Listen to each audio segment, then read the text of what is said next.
Welcome back. It's man versus machine. Ryan Reynolds, Bradley Stalder, bringing you the fantasy goodness you need to crush the rest of the season here on Player Profiler.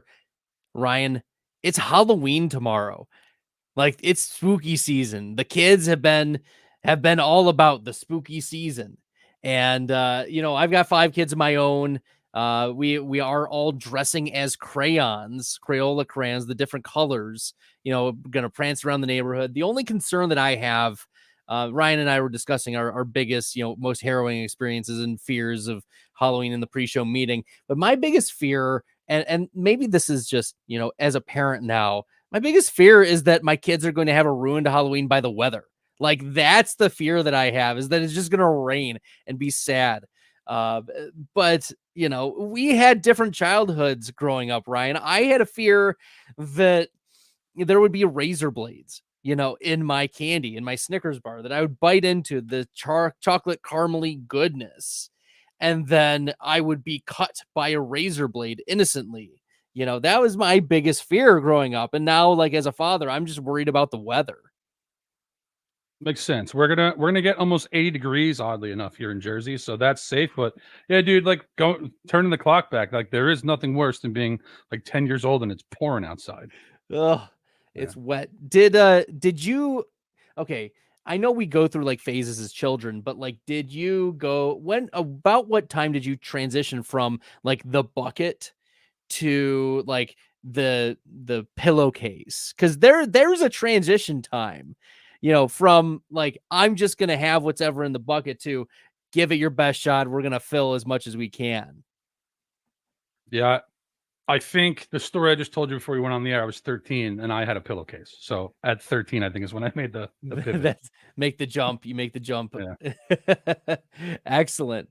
So Ryan and I are going to jump in and talk about some of the big storylines that we're watching, how things are shaking out.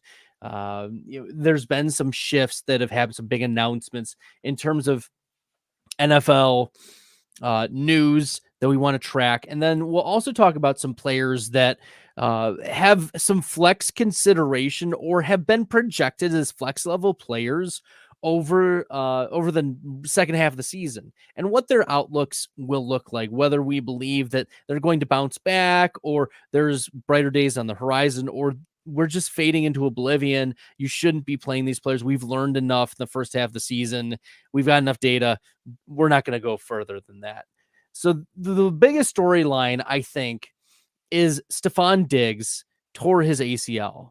The Houston Texans have been a contender. They're not a pretender. Last year, they were the biggest surprise in the NFL. Certainly, CJ Stroud stepping into being offensive rookie of the year. Like this, he played very well. Now a down season, certainly not a top player, but Nico Collins is hurt. Tank Dell is still working his way back from injury. And now Stefon Diggs tearing his ACL. Dell has slowly come along this season, but how high can Tank Dell rise now that Stefon Diggs and his 23 to 25% weekly target share is out of the mix? I mean, I wish the answer was, like wide receiver 1 range, but he just, he hasn't fully recovered from the injury last year. He still doesn't look completely like himself. So I think it's going to be more like how Washington distributes targets, where he probably will be in the lead, but it's going to be more of we're not trying to force anything to anyone. It's going to be, spread the ball around type of affair. But, if he starts to bounce back a little bit, on the health scene, then I think things could get interesting. Then I think he could be in the, start getting like 8 to 12 targets on a regular basis until Collins gets back. Yeah, right now, Tank Dell averaging just over 5 targets per game, just over 3 receptions per game, and just over 30 yards per game. Wide receiver 58 in fantasy points per game. And just scanning through the efficiency metrics, there's nothing really that like stands out for Tank Dell outside of being number 14 among wide receivers in red zone targets, 16 in red zone targets. So a player that I think falls into that flex appeal again, that type of player on a week-to-week basis. But as we look through the game logs, he hasn't cracked 75% of the snaps in any game. He's had 4 targets each of the last 2 weeks, which we thought maybe that 9-target game against New England, okay, he'll be able to step it up. Wide receiver 16 in that game. He got the tutty, 57 yards, but then held catchless against Jair Alexander.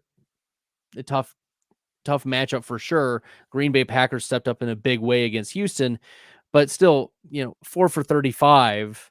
He got the touchdown, but still wide receiver 32. So yes, we like the upside that we saw last year, but we've yet to see Tank Dell get to be a top 15 weekly play this season. So I agree with you. There is some reservation about that type of ceiling he can access until he gets fully all the way healthy, needing to play all the snaps. Now, Nico Collins is expected back soon. He had a hamstring injury, placed on injured reserve.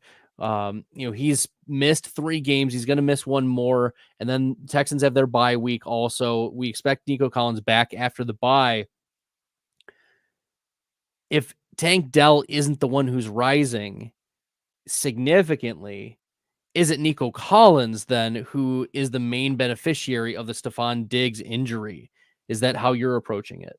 I mean, he was already the guy. He was already, in the offensive player of the year hunt. He was already basically wide receiver 1 overall before. So it can do nothing but help him when he comes back, assuming, hamstrings can be weird, hamstrings can have a ramp up period and all that. But once he's 100%, if you asked me who's going to be wide receiver 1 in fantasy points per game from that point on, I would bet on Collins personally. Yeah, right now, wide receiver 1 overall in fantasy points per game. Like, yes, it's points per game. He's only played 5, but the massive upside games have been there for Nico Collins. Wide receiver 13, 4, 37, 1, and 19 in weekly finishes in PPR. And that's including week 5, where he had to leave early, very early in the game due to he finished as wide receiver 19. He played 13% of snaps, Ryan. Like No. He did catch a deep one in that one from what I remember. But yes, he's the guy in Houston. He definitely is. 2 for 78 and a tutty on 13% of snaps. Okay. In the meantime, in the interim, is it Dalton Schultz who can get a little bit more of the target share that Diggs is leaving behind? Or is there another player that you're targeting in the Houston Texans offense, at least in the short term until Nico Collins returns, or say Tank Dell doesn't ramp up? Is there someone else that might be able to step up, Ryan? Yeah, I mean, I do like Schultz more. I think this gives him a boon, especially in, like we've talked about this just about every week. It feels like, apart from like 4 or 5 guys, is a really weak tight end year. So I think if you're on the fringe, I think he definitely has room for growth here. And one thing I'll throw out there is Noah Brown isn't there anymore, but Noah Brown had some big games last year. So basically anyone on that roster has a shot to make an impact. I think I might throw my chips on Mechie. Maybe that might be what I try a little bit. Former second-round pick John Mechie, who overcame a torn ACL and cancer to come back to the Houston Texans. So Ryan's giving us John Mechie. Any love for Xavier Hutchinson, or is it just a guy, just a bench fodder type of player? Noah Brown's just a guy. So that's yes. I think either one of them. I think it's fine throwing a dart through it and see what happens. Just given the environment they're in. Shout out to Noah Brown. I had forgotten that he was on the Washington Commanders until he caught the Hail Mary, the Fail Mary, we should call it the Fail Mary, because the Bears had knocked it. They had tipped it, and he was just in the right place at the right time. Although, Ryan, do you think teams like coached that there should be one offensive player like behind the cohort, the cadre of people? Like, is that something coached, or is that like Noah Brown just happened to be there, do you think? I read this, and it makes sense that Tyreek Stevenson, who was the guy celebrating on the the left side of the field while the ball was in the air, he was supposed to trail Noah Brown. So yes, in most of those situations, you're supposed to trail every pass catcher. So at least like there's an eyeball on him. So yes, is my general answer. All right. Well, we'll move on to another devastating wide receiver injury. This is one that we were hoping that we would get different news in terms of Christian Kirk. Kirk suffers the fractured collarbone. He was on the trade block reportedly. There were lots of rumors leading up to this deadline. There had already been a significant amount of wide receiver trades, Amari Cooper, DeAndre Hopkins, just to name a couple. And Christian Kirk's name could have been next. However, he suffers the fractured collarbone. The hottest player on the waiver wire for the Jacksonville Jaguars right now is Parker Washington. He's a player that, you look on Sleeper and Parker Washington's name is like 800,000 people have tried to pick up Parker Washington, the former 6th round pick. His player profiler comp is Trent Sherfield and is 118th in fantasy points per game. Like, other than opportunity, question mark, is there anything redeeming about Parker Washington? Yeah. How would I put it? I could see him having Zay Jones type success going forward, meaning like he's going to get you like 2 for 25 one week. And then eventually maybe he gives you like 8 for 100. So I think he'll be a volatile player, not really a guy I want in season long. Yeah, from a skill set standpoint, like he's not a guy I would want as a general manager, for instance. No. This is one of those, like, in my opinion, like sharks and minnows type of decision when you are in a like moderate sized league, an average sized league, 12 teams, 1 quarterback. Like, you are letting people bid and overbid you for Parker Washington. You're going after the Blake Corums that are still on the waiver wire, the Taylor Algiers, the Braylon Allens that have fallen out of favor. Like, this is one of those players that let other people find out if Parker Washington is the answer. That's how I'm approaching him. And especially now that we get into the second half of the season and we haven't experienced a lot of running back injuries, that's how I'm approaching these types of players. Like, we want the running backs. We want the players who are more fragile and haven't broken yet, because that's the trajectory that we're looking at in terms of, well, there's only so much wear and tear that these running backs can handle. And instead, don't spend your fab on Parker Washington. Spend it on a running back. Or if you haven't spent it, if Cedric Tillman is still out there, like, that's worth investing in. We'll talk more about Cedric Tillman later, but Parker Washington, I think, is a fool's gold type of pickup in this midseason. Agreed. All right. But in my opinion, the biggest beneficiary is Evan Ingram. But how high can Evan Ingram get to? I'll couch it in this context, Ryan.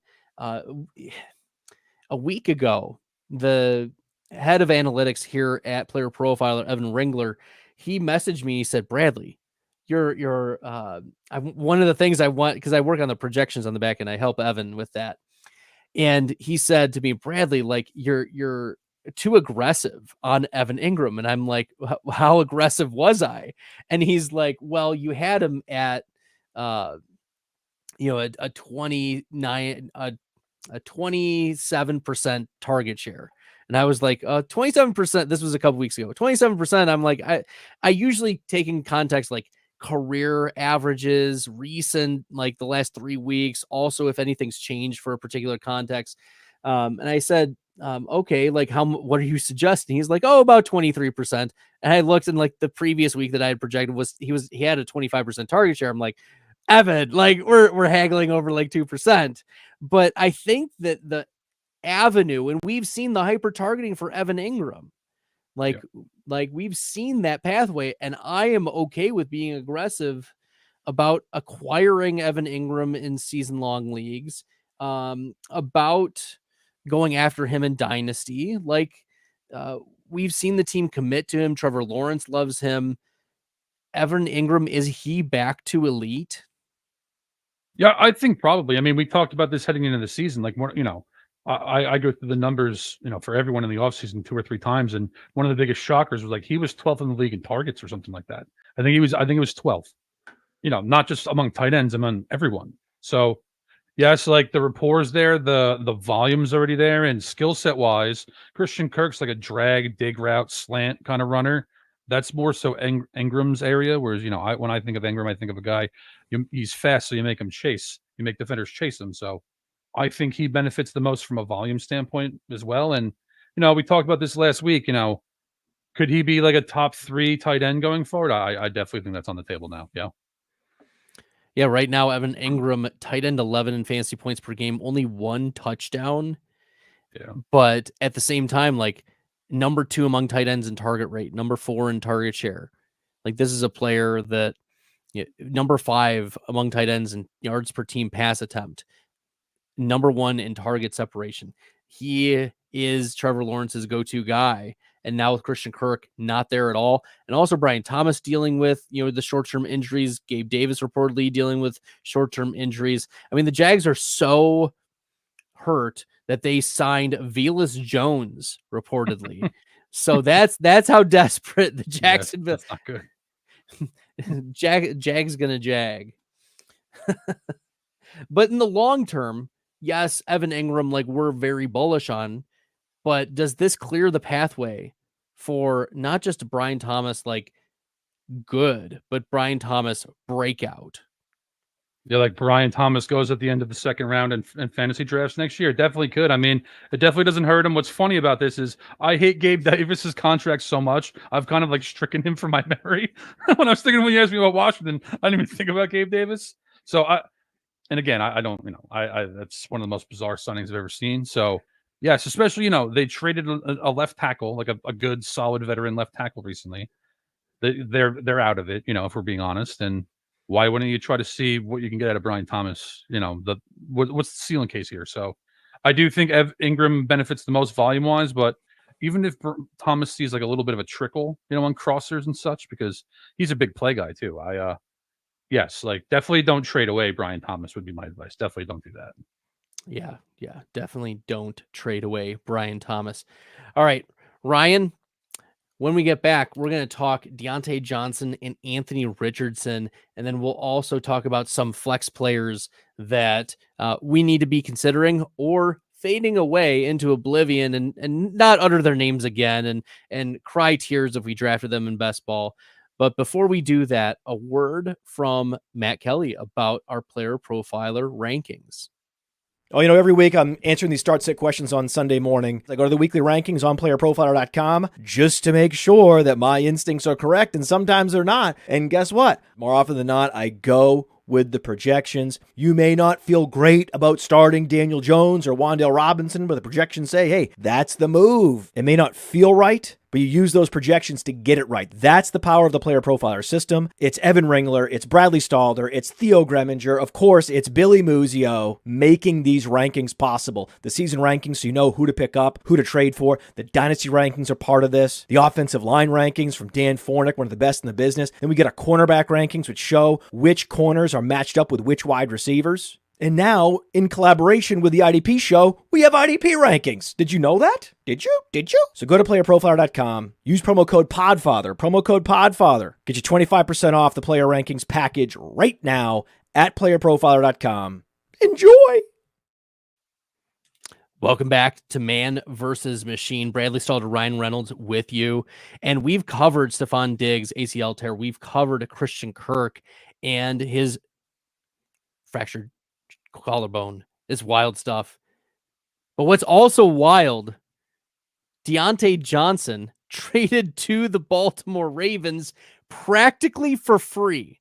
Like, it's a pick swap, maybe a pickup, a couple $1 million, and there's a compensatory pick contingency built into this trade. If Diontae Johnson signs somewhere else, like Baltimore, like stole him practically, like made money, printing money off of the Carolina Panthers for Diontae. Like, wow.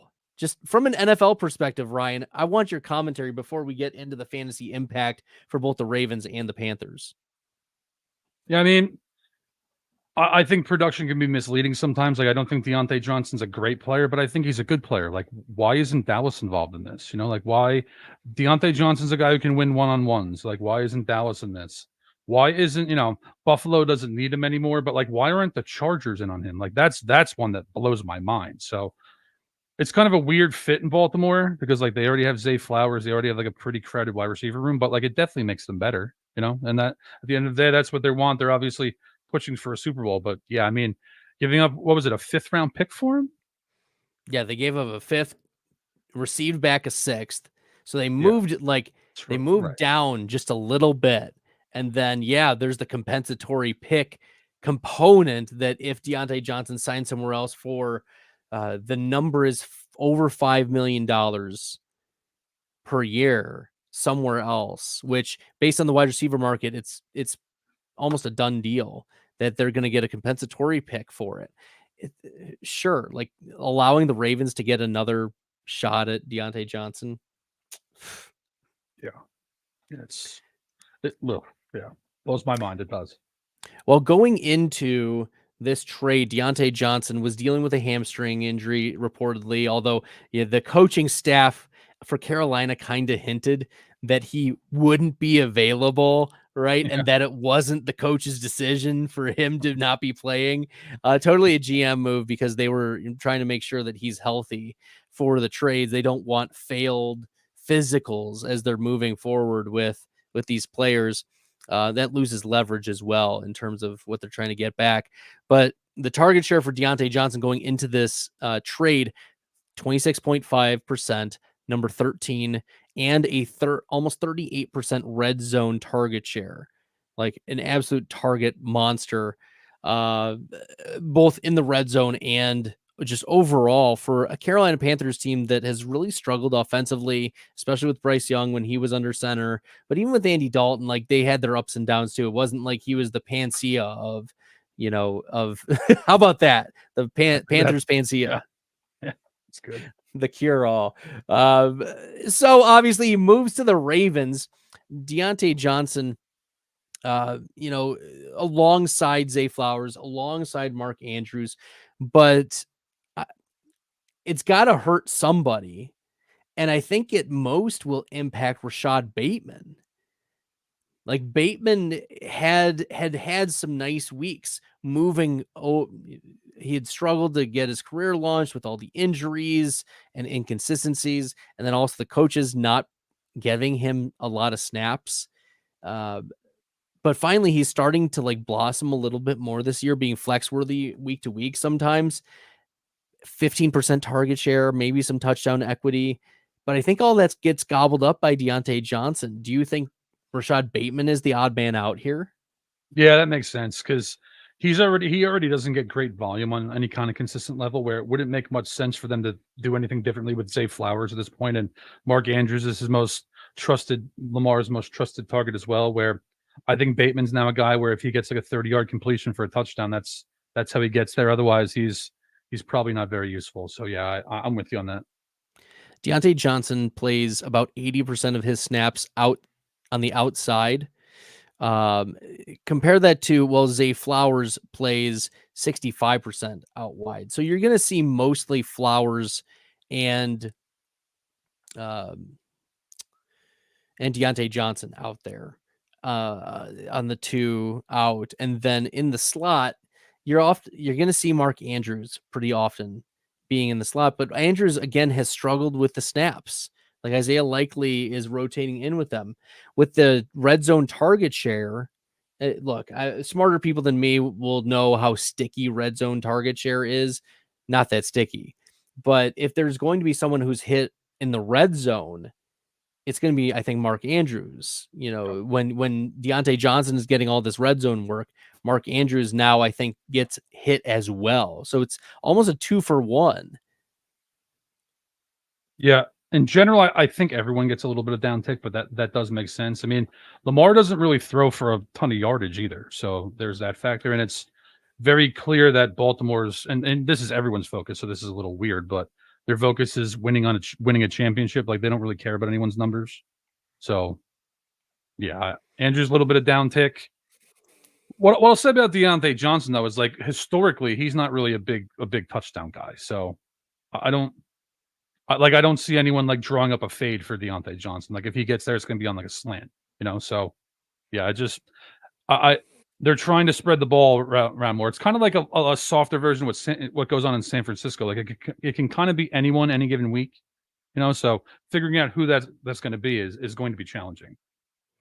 Yeah, so I pulled up the player profile rest of season projections, and Zay Flowers, wide receiver 32, rest of season with this Diontae Johnson trade. Diontae Johnson, wide receiver 50, and Mark Andrews, tight end 17. So, sometimes we say a rising tide lifts all boats. I don't think that this rises the tide for anybody. If anything, like it drains the target share a little bit. Yeah, fantasy wise, Lamar is really the only beneficiary. Yeah, so there goes your sell window for Mark Andrews. If you were thinking, oh, Andrews has been hot lately, all right, it's time to sell if someone is not paying attention. Okay, we'll keep her moving here. Obviously, the Diontae Johnson trade affected the Ravens, but that may allow for a little bit more work for the Carolina Panthers to see what they have in some of their guys, including Xavier Legette, Jalen Coker. Those are, I think, the top two players in terms of wide receivers that, look, they're going to see what they have. I wouldn't be surprised if Adam Thielen also gets traded. His contract is interesting. It's a longer one, but I think there's he's able to get cut after this year is like a 2-year deal with the 3rd year possibility, if I'm recalling it correctly. But if Adam Thielen goes, I think that is just the clear pathway for Jalen Coker, who on the season, Jalen Coker, 80.1 PFF receiving grade. Like by far the best graded wide receiver on the Carolina Panthers this season.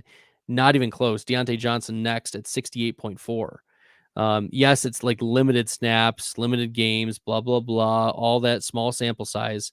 But Jalen Coker played very well in college, small school. I think it was a Holy Cross, right? Jalen Coker. You're like, sure, Bradley. I'm not sure. But this is a player that played 75% of the slot, mostly a slot guy. And if you have Bryce Young, who needs a guy that he's going to trust, Jatavion Sanders hasn't stepped up, in a way. Tommy Tremble, the other Carolina tight ends haven't really stepped up. Chuba's not a pass catching running back. He's not that type. He'll get you some receptions out of the backfield. But the argument for Jalen Coker is that number one, he's good, and number two is that he's in the slot closest to Bryce Young, where Bryce Young can see him. Yeah. So we'll see what happens. But if I'm picking a Carolina Panthers wide receiver, it's Jalen Coker. Do you have a preference between Coker, Legette, or is there someone else? Or you're just like, no, Bradley? No. I think Legette's a little bit interesting. It's actually odd, like skill set wise. He actually reminds me of Adam Thielen a little bit. He's fluid. He's a good size guy. Reminds me of Thielen when he was young. I think I don't think he's a headliner, but I do think he can be a solid wide receiver too on a mid-range offense. You sold me on Coker a little bit though, man. I'll say this because the slot reps matter. You have especially if they stick with Bryce Young forward, which like at this point, like why wouldn't they? I don't. We'll get to another situation soon in that same kind of regard where you got to make absolutely sure that Bryce Young isn't the guy. He certainly doesn't look like it, but the season's over. Your objective as a football operation is like, all right, well, who's going to be part of our future? So to that vein, slot target should be on the rise just to keep him safe, more or less. So you sold me on him a little bit. Going into this, I didn't really have a lot of enthusiasm, but you sold me a little bit on him. Coker's profile, 98th percentile burst score, 98th percentile catch radius, 6'1", 208. So he's got size. He's got speed enough. 4.57 is not disaster zone for a 6'1", 208 guy. Big arms. So decent speed, decent enough. Like we're not writing him off. He had a 90.6 receiving grade in 2023 for Holy Cross. Yes, Holy Cross listed him as 6'3", 213, much bigger than like they gave him an extra 4 pounds and 2 inches. Like, all right, bud. But they played him mostly out wide. So if he's already starting in the slot and they want to find reasons to get him on the field, getting Thielen out of there, getting Diontae Johnson out of there, and then with the small amount of production, like, yeah, he was an undrafted free agent, but we've seen guys come on late round picks, undrafted free agents when given opportunity. This is the opportunity. So I'm pounding the table for a Jalen Coker who has played well so far. Yeah, no, you sold me on him. It does. It makes sense. I don't really care so much about the Holy Cross grades because he's, that dude's running routes against insurance salesmen and, gym teachers. But,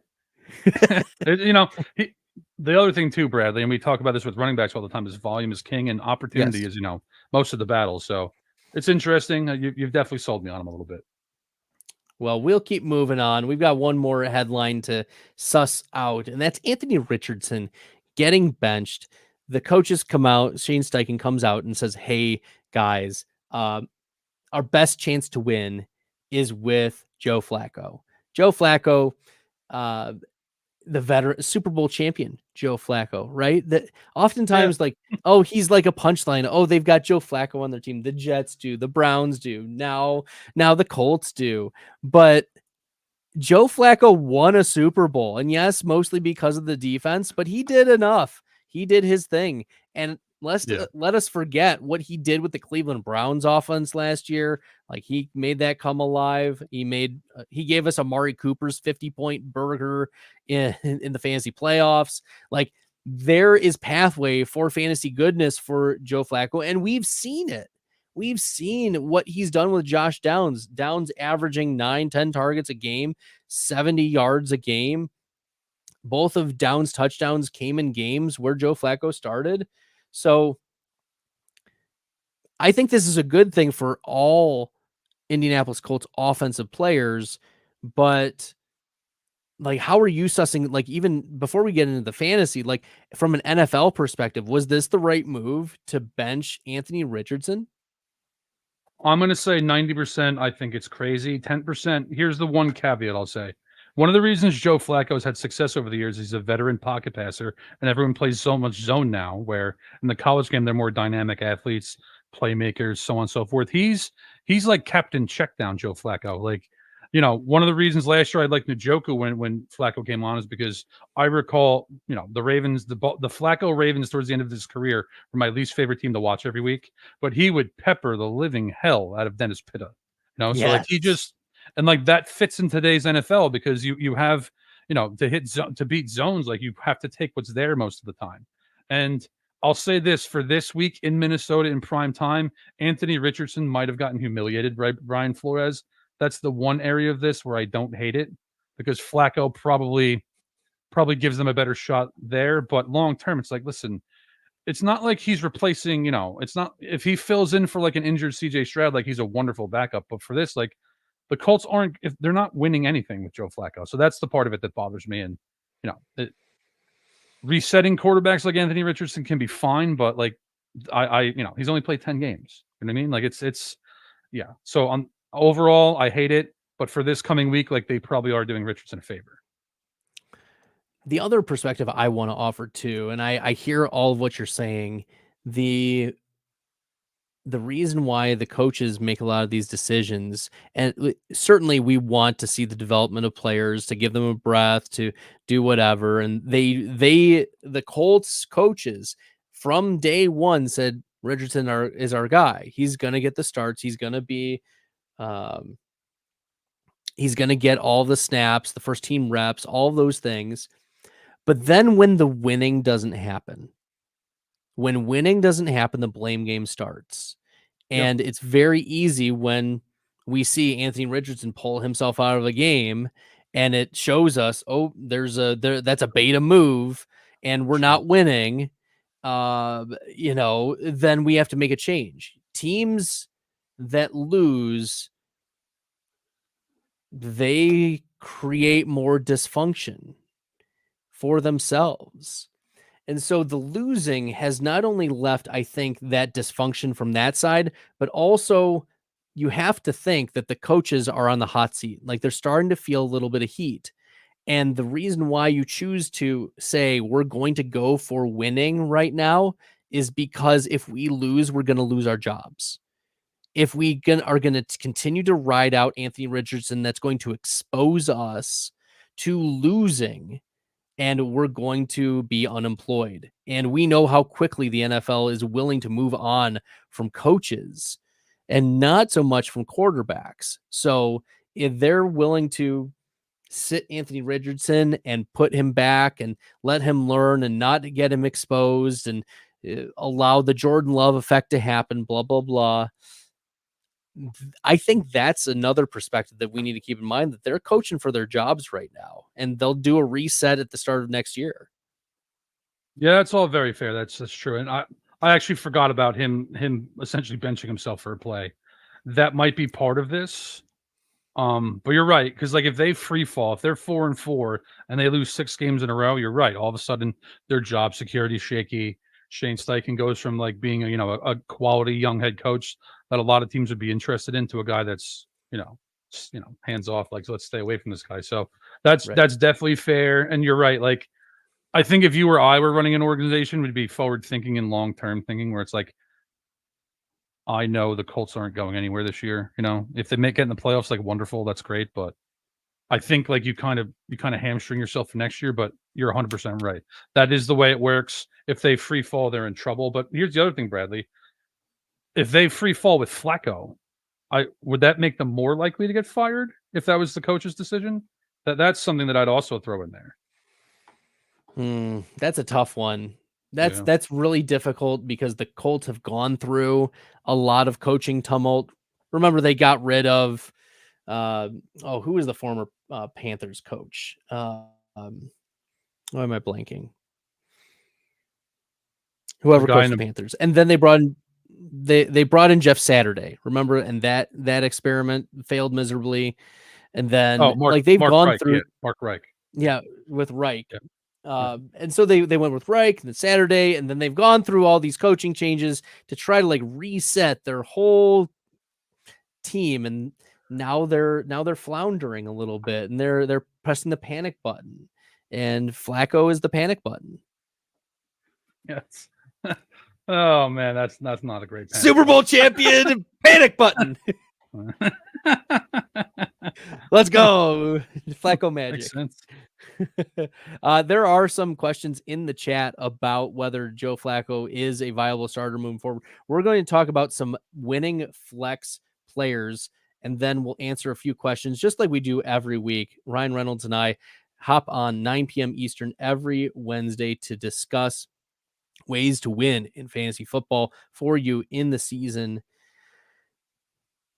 But before we get into those, a word from Matt Kelly about Player Profiler.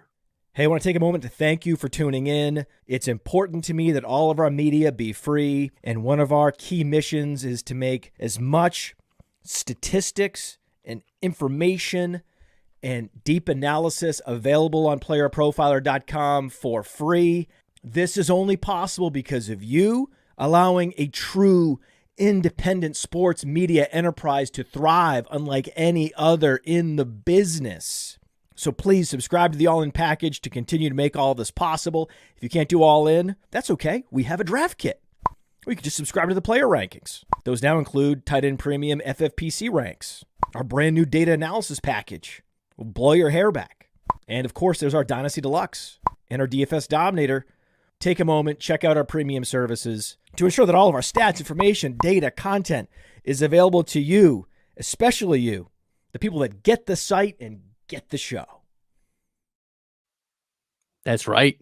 Check out all of the things that Player Profiler has to offer. And if you use the promo code BOO, you get $69 off the all-in package. That's right, $69 off the all-in package for Player Profiler. Use the promo code BOO because it's spooky season. It's Halloween tomorrow, you guys. Oh, listen, I have a business background. I like it because it's super memorable, so I dig it.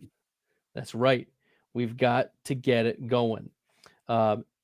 So for those at home, it's lowercase b and 2 O's. So BOO, just boo. It's beautiful.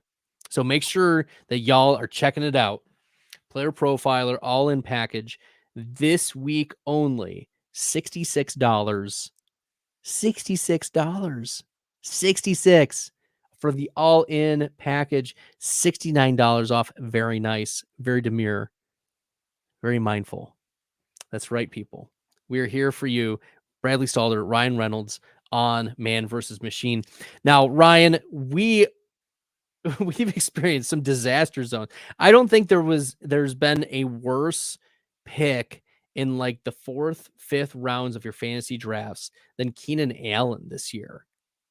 Holy buckets. What has happened to Keenan Allen, wide receiver 54 in fantasy points per game?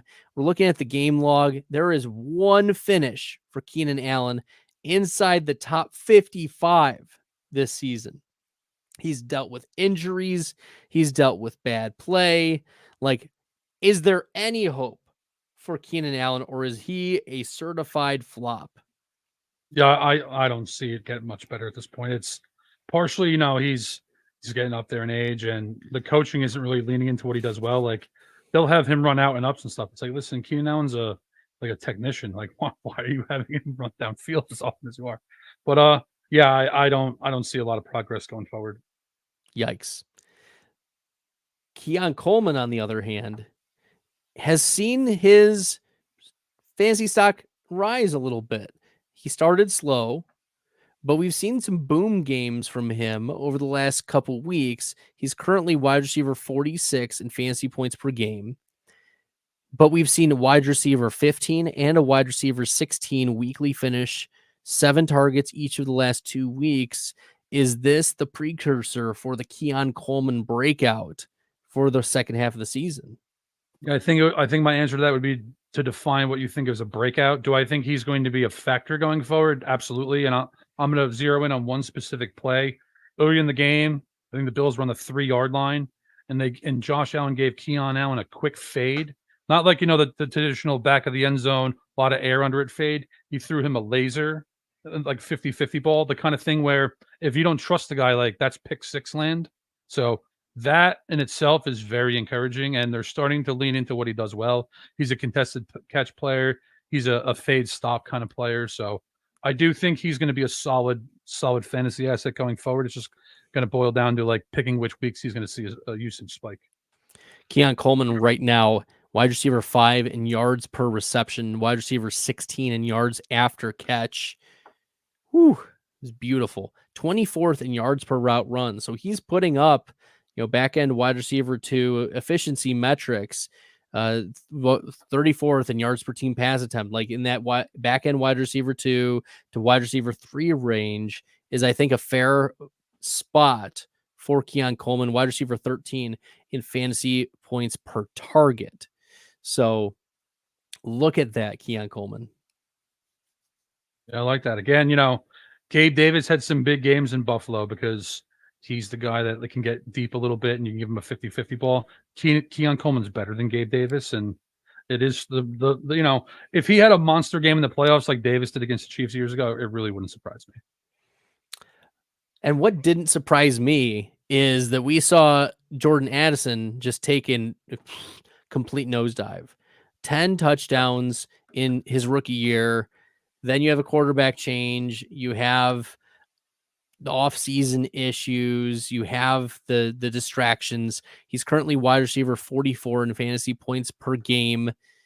And it's been kind of disappointing. TJ Hawkins is supposed to be back here this week. How are you approaching Jordan Addison? Do you think that he has an opportunity to bounce back, that TJ Hawkinson will open things up more? Or is it just, he was a rookie season, flash in the pan, and then things are just going to get worse and worse?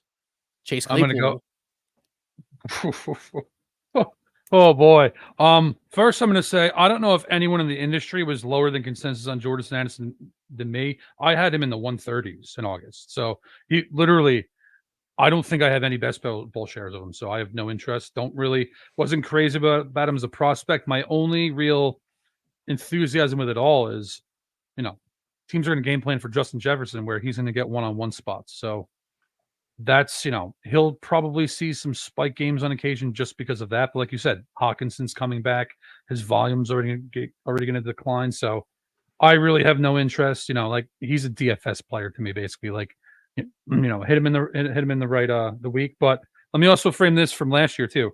He had 2 50-plus yard touchdowns on absolute freak plays. And one of the reasons I watch as much football as I do is I cross that kind of stuff off. When it's like something that's not normal. And I don't mean like a coverage breakdown. I mean like last year they threw I forget which quarterback it was. They threw a pick. Addison wrestled it from him. I think it was against the 49ers, and he broke it for like 60 yards. Just like that's not like a real thing, So I'm out on him still. I have no interest. Yeah, Jordan Addison right now, wide receiver 47 in target share, wide receiver 79 in target rate. Yikes. He's just not getting the targets. He's not getting the targets. Sam Darnold's not looking his way. And maybe things were different with Kirk Cousins. I don't think his target share was significantly more. Like 18.4% is still, it's fine. It's fine, but it's not like getting to 23, 22. That's where we kind of want to start to see these second-year players ascend to and not get stuck in this purgatory of like 16%, 18%, 15%, whatever it is. We want to see that ascension, and Jordan Addison kind of a fake now. Yeah. But who's not the fake? Ryan Reynolds. Not the fake is Cedric Tillman. Holy buckets. This dude looks like the real deal. 25% target share each of the last 2 weeks. This is a player who I put in my flex last week and said, like, all right, this is the guy. Like, he's gonna have a game. And what did he do? He had his game.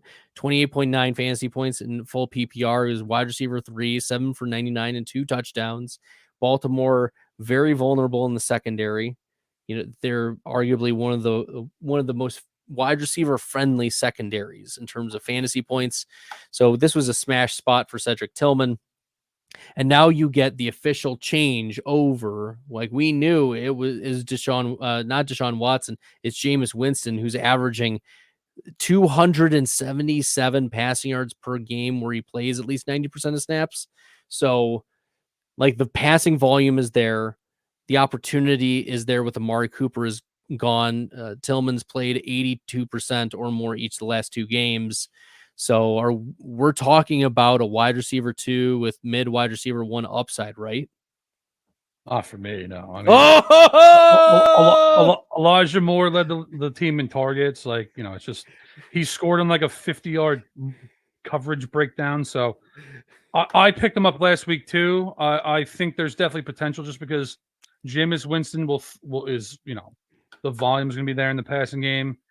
If Tillman ends up becoming his favorite target, like he will zero in on guys like remember what Ryan Fitzpatrick did with Brandon Marshall years ago. Like Winston's not quite that, but he will throw you the ball when you're covered. If he will do that. So I can't say mid wide receiver 1, but like.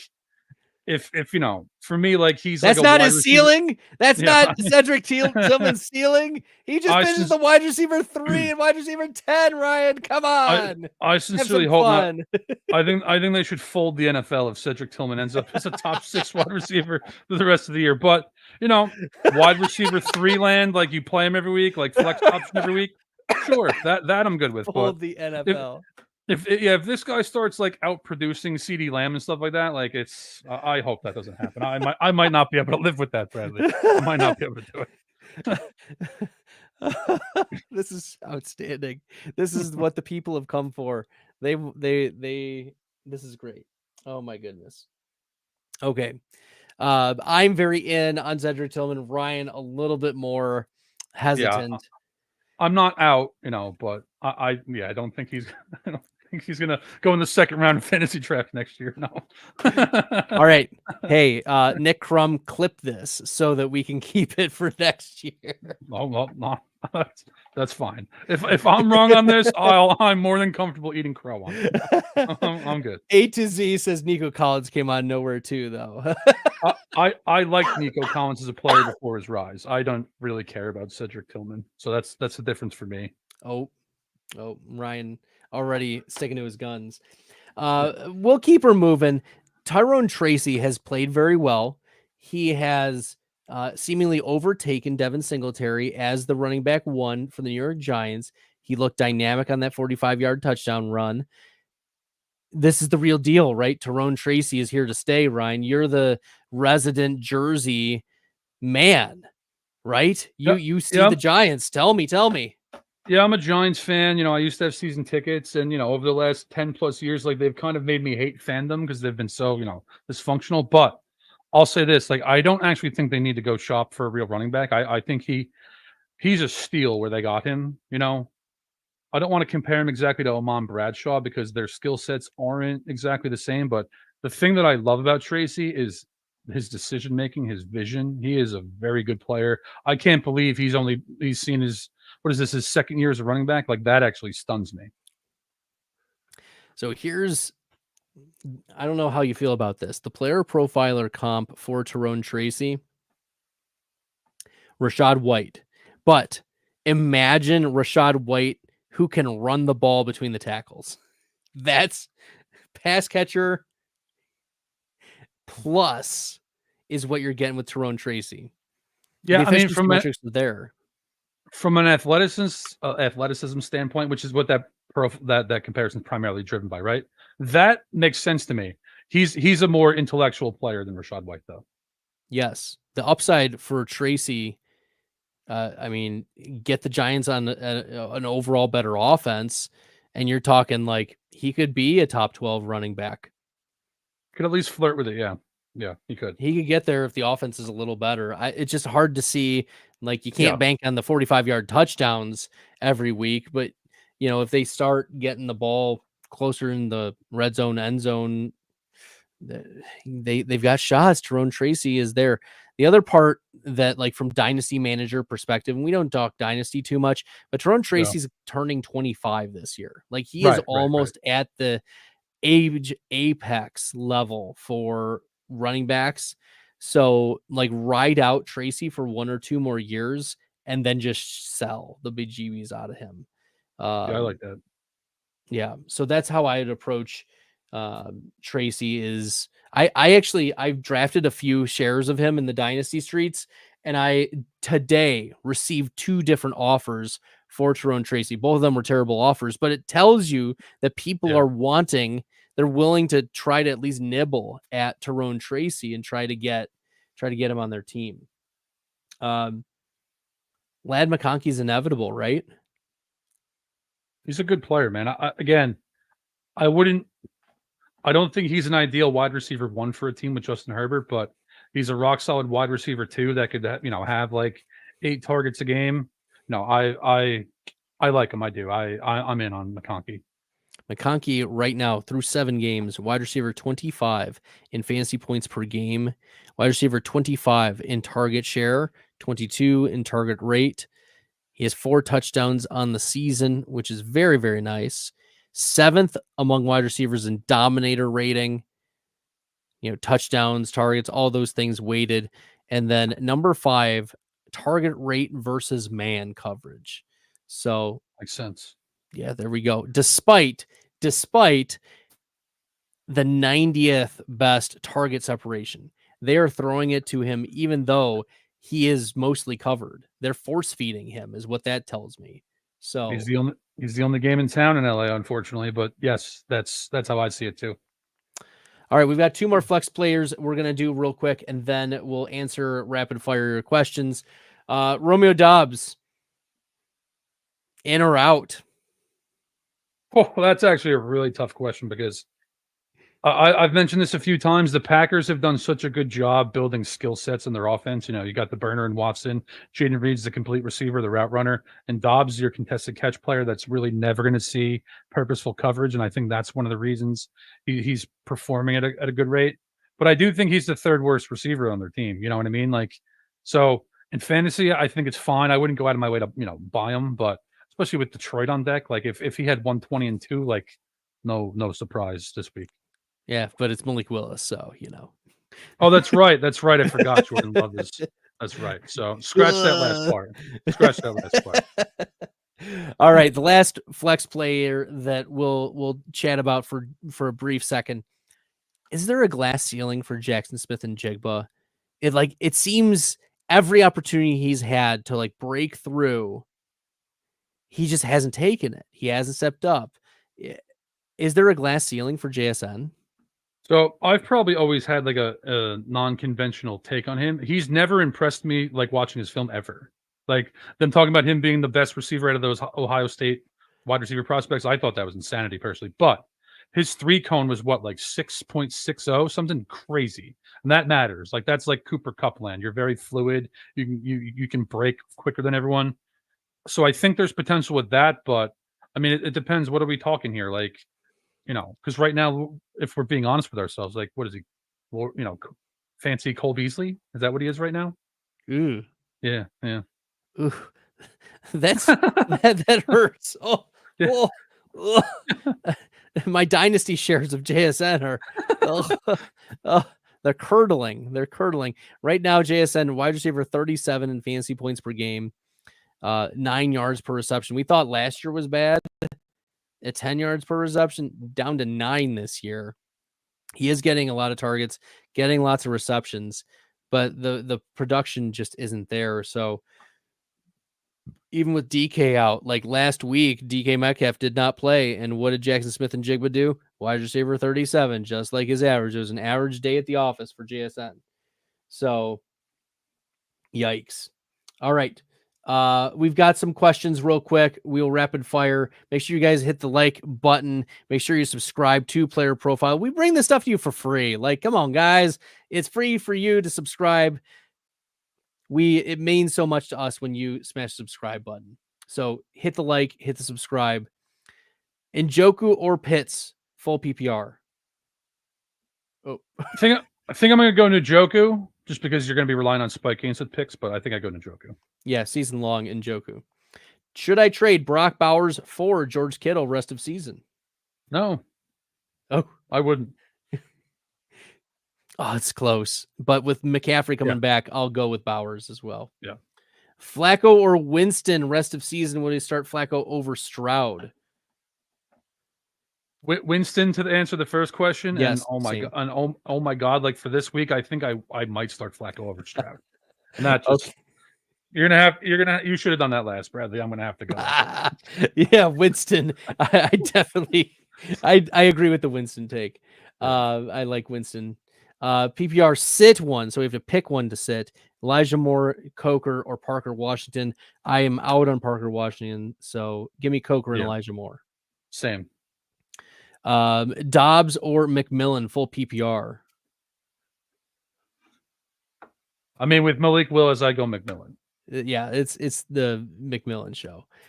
This is also like one of those buy low moments where Trey Palmer didn't hit, McMillan didn't hit in week 1. This is where you like sneakily go back and you say, okay, I'm going to actually plug them back in because the situation really hasn't changed. Yeah. PPR Downs versus Dell.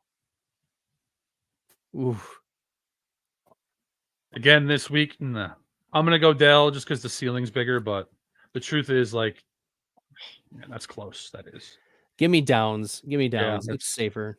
I think it's the right answer too. I do. Half PPR flex, Chuba, Tank Dell, or Xavier Worthy. Man, Chuba hasn't done well the last couple weeks. Yeah. Xavier Worthy has. He's been getting the targets and target share. Give me Xavier Worthy this week. Yeah, I go Worthy against the Bucks. Their pass defense has been terrible. Downs or Moore? I think we go Josh Downs. I think DJ Moore, I'll go Downs.